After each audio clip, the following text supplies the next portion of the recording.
बच्चों, आप सभी को नमस्ते। आज हम कक्षा 7वीं की पुस्तक सामाजिक एवं राजनीतिक जीवन का पाठ 8 ईश्वर से अनुराग के प्रश्नोत्तर पढ़ेंगे। आइए समझते हैं। प्रश्न नंबर 1, मीराबाई पर एक संक्षिप्त टिप्पणी लिखिए। मीराबाई कौन थी? मीराबाई एक राजपूत राजकुमारी थी जिसका विवाह 16वीं शताब्दी में मेवाड़ के एक राजसी घराने में हुआ था।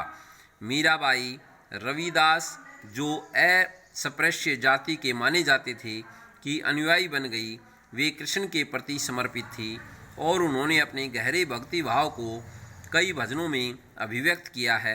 उनके गीतों ने उच्च जातियों के रीति नियमों को खुली चुनौती दी और ये गीत राजस्थान व गुजरात के जनसाधारण में बहुत लोकप्रिय हुए। प्रश्न नंबर 2, सही जोड़े बनाइए। बुद्ध सामाजिक अंतरों पर सवाल उठाए।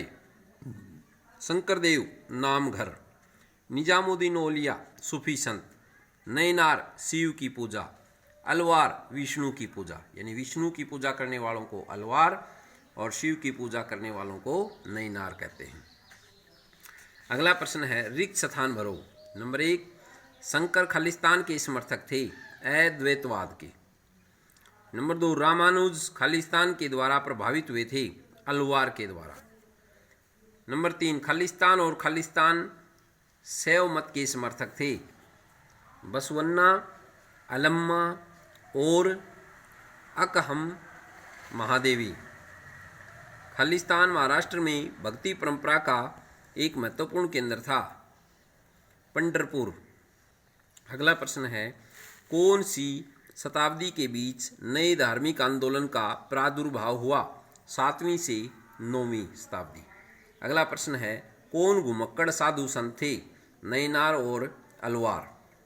अगला प्रश्न है बच्चों, बाट के अनुसार कील मिलाकर नैनार कितने थे? 63। अगला प्रश्न है, अलवार संत संख्या में कितने थे? 12। शंकर का जन्म कौन सी शताब्दी में हुआ? 8वीं शताब्दी में। अगला प्रश्न है, शंकर का जन्म कौन सी प्रदेश में हुआ? केरल में। रामानुज का जन्म कौन सी शताब्दी में हुआ? 11वीं शताब्दी में।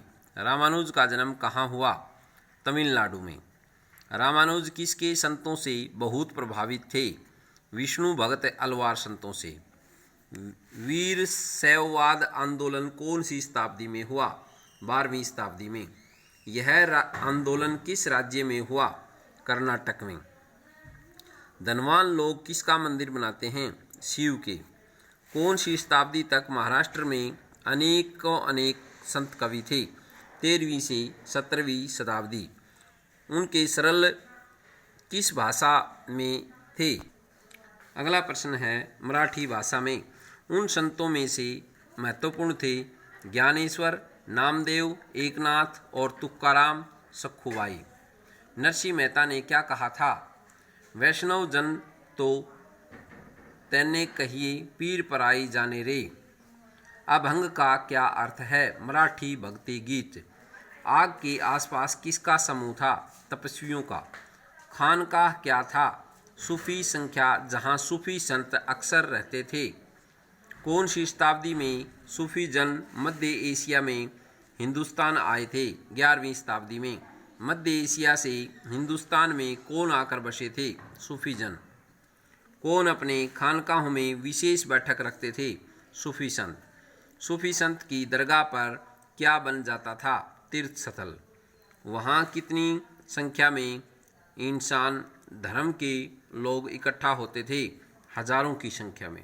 अगला प्रश्न है बच्चों, सभी पृष्ठभूमियों के भगत किसकी दरगाह पर जाते थे? सूफी की।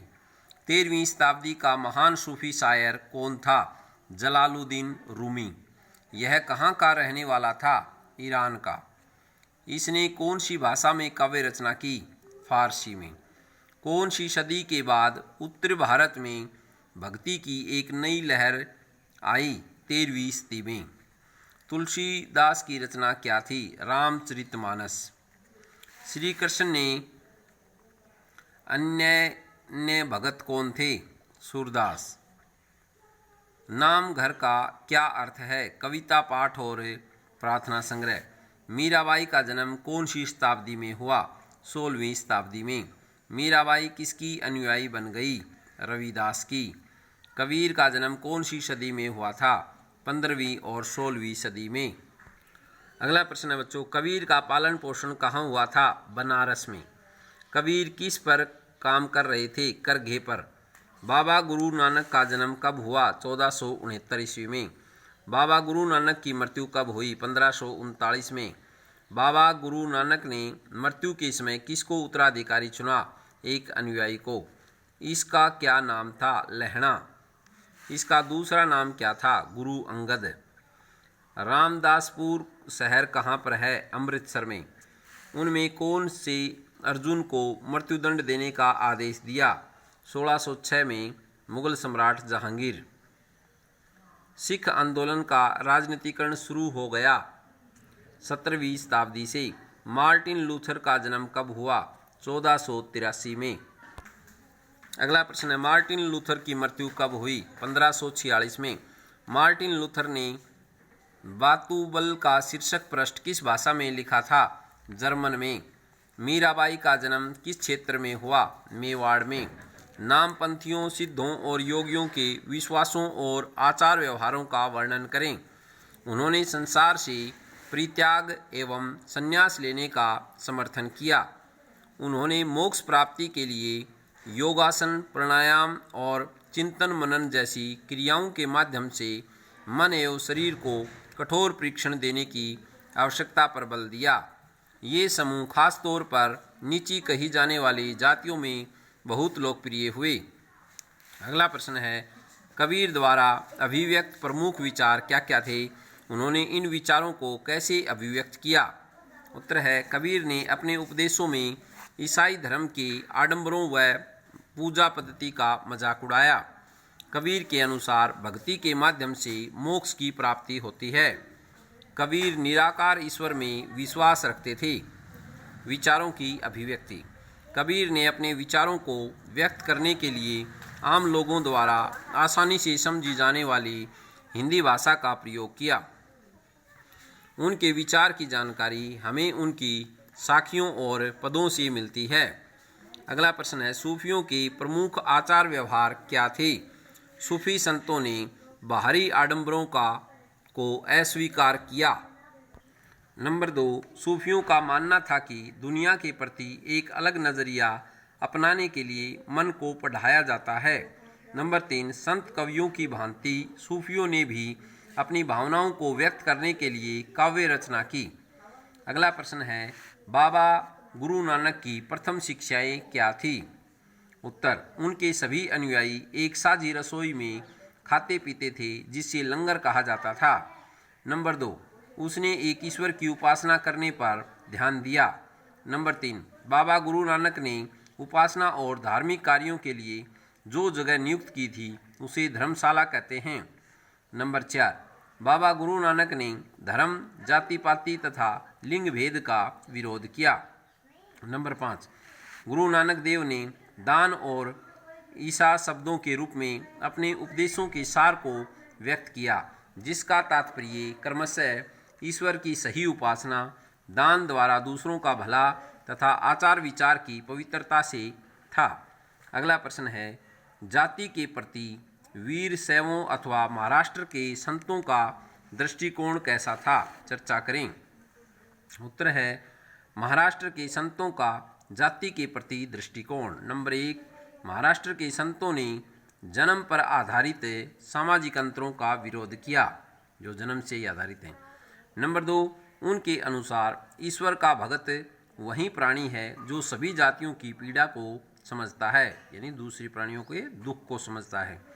नंबर 3, वीर शैवों ने भी सभी मानव प्राणियों की समानता तथा जाति प्रथा के विरोध में आवाज़ उठाई। अगला प्रश्न है, आपके विचार से जनसाधारण ने मीरा की याद क्यों सुरक्षित रखी? लोगों ने मीरा के विचारों को इसलिए सुरक्षित रखा क्योंकि उनके विधवा होने के पश्चात उसने शाही महल के सुखों को छोड़ा और कृष्ण भक्ति को अपनाया। उन्होंने संत रविदास को अपना गुरु बनाया। मीरा ने जाति प्रथा और छुआछूत का विरोध करके जनसाधारण के हृदय पर गहरी छाप छोड़ी। मीरा ने आम लोगों की भाषा में मधुर भक्ति भावपूर्ण भजन और गीत लिखे। उन्होंने अपने गीतों के माध्यम से उच्च जातियों की परंपरा का खुले तौर पर विरोध किया। इसलिए राजस्थान और गुजरात में मीरा काफ़ी प्रसिद्ध हुई। अगला प्रश्न है, महान दार्शनिक शंकर पर संक्षिप्त टिप्पणी लिखिए। उत्तर है बच्चों, प्रसिद्ध दार्शनिक शंकर का जन्म 8वीं शताब्दी में केरल में हुआ था। वे अद्वैतवाद के समर्थक थे, जिसके अनुसार जीवात्मा और परमात्मा एक है। उनके अनुसार हमारे चारों ओर का संसार मिथ्या है। उनके अनुसार ईश्वर की सही प्रकृति को समझने के लिए संसार को त्याग कर ज्ञान के मार्ग को अपनाने का उपदेश दिया। अगला प्रश्न है, आम लोगों का सूफी संतों और उनकी दरगाह से जुड़ने का क्या कारण था? उत्तर है, लोगों की यह धारणा थी कि औलियों के पास लोगों की बीमारियों और तकलीफ़ों से मुक्त कराने की चमत्कारी शक्तियां हैं। यही कारण था कि सूफी संतों की दरगाह लोगों के लिए तीर्थस्थल बन जाती थी, जहां सभी धर्मों के लोग हजारों की संख्या में इकट्ठा होते थे। अगला प्रश्न है, रामानुज ने किस सिद्धांत को प्रतिपादित किया? विशिष्ट द्वैतवाद के सिद्धांत को। अगला प्रश्न है, उलेमा कौन थे? मुस्लिम विद्वान। अगला है, सूरदास की रचना किसमें है? सूर सारावली, सूर सागर और साहित्य लहरी। अगला प्रश्न है, रामचरितमानस की रचना किस भाषा में लिखी गई है? अवधी भाषा में। अगला प्रश्न है, कबीर के भजन किसमें निहित संग्रहित हैं? पंचवाणी और बीजक।